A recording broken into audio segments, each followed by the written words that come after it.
El suministro de alimentos al mundo vuelve al centro de las preocupaciones con la salida de Rusia de este acuerdo para exportar granos desde Ucrania, un acuerdo que permitió la salida de casi 33 millones de toneladas métricas de alimentos a través de los puertos de ese país. Ya me acompaña el economista jefe de la FAO, Máximo Torero, desde Roma, cuando ya es de madrugada allá en Roma. Te agradezco doblemente la oportunidad, Máximo. Primero, ¿cómo nos toma este momento? Es decir, ¿cuál es la situación de seguridad alimentaria en el mundo, de nutrición también?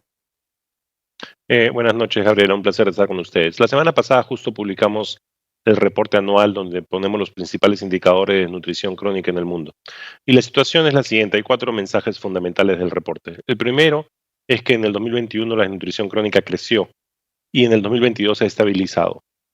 El segundo mensaje es que a pesar de que se ha estabilizado, hay mucha heterogeneidad entre las regiones del mundo. Tenemos una Latinoamérica que ha mejorado, una Asia que ha mejorado, una África que ha empeorado en todas las regiones, un Caribe que ha empeorado y un Asia del Oeste que ha empeorado.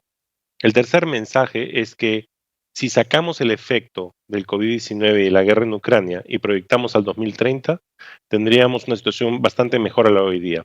La hoy día es que para el 2030 tenemos 600 millones de personas en desnutrición crónica, pero el efecto de la guerra y el efecto del COVID-19 hubiera implicado una reducción de 119 millones menos de personas desnutridas.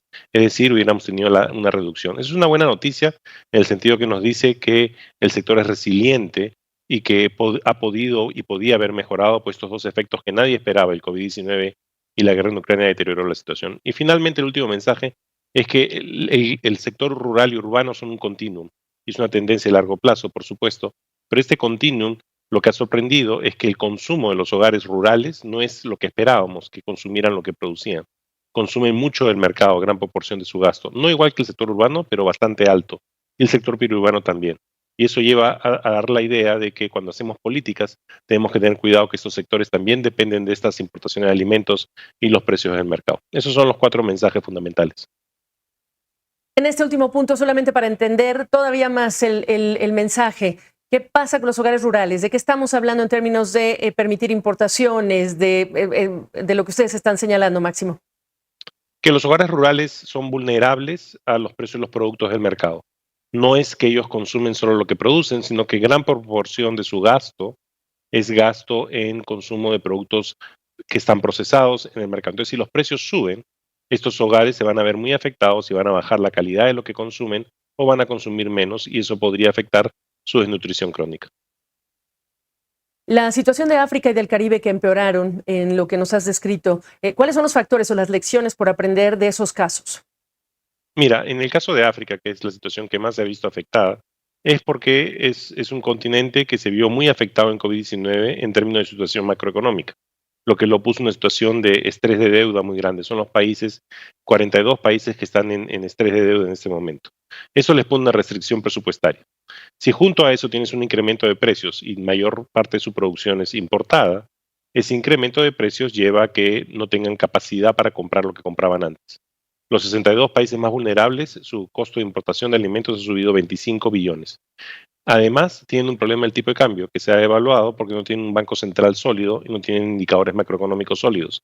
Por lo tanto, el efecto no solo es precio, sino que también es un efecto tipo de cambio que ha llevado a que su situación se deteriore enormemente. En el caso del Caribe, la situación es distinta, es que los lockdowns de la COVID-19 les afectó enormemente por el turismo y por las remesas. Y como ellos son fundamentalmente importadores de estos alimentos, se vieron muy vulnerables a esa situación. Máximo, te estamos hablando cuando han subido en reacción en el mercado de futuros de Chicago, por ejemplo, los precios de algunos insumos agrícolas a raíz del anuncio de Rusia. Preguntarte cuánto tiempo tarda en cualquier circunstancia desde la guerra, la invasión rusa en Ucrania, el efecto entre el fenómeno de tener un acuerdo como estos que llegue a sentirse en las poblaciones que ya hoy están vulnerables. No, mira, el acuerdo lo que hizo fue mover de 32 millones de granos, un poco más de 32 millones de granos en el mercado. Y eso ayudó a que se estabilizara el precio de los commodities. Por eso es que hemos visto que el índice de precio de la FAO en los últimos 14 meses se ha reducido.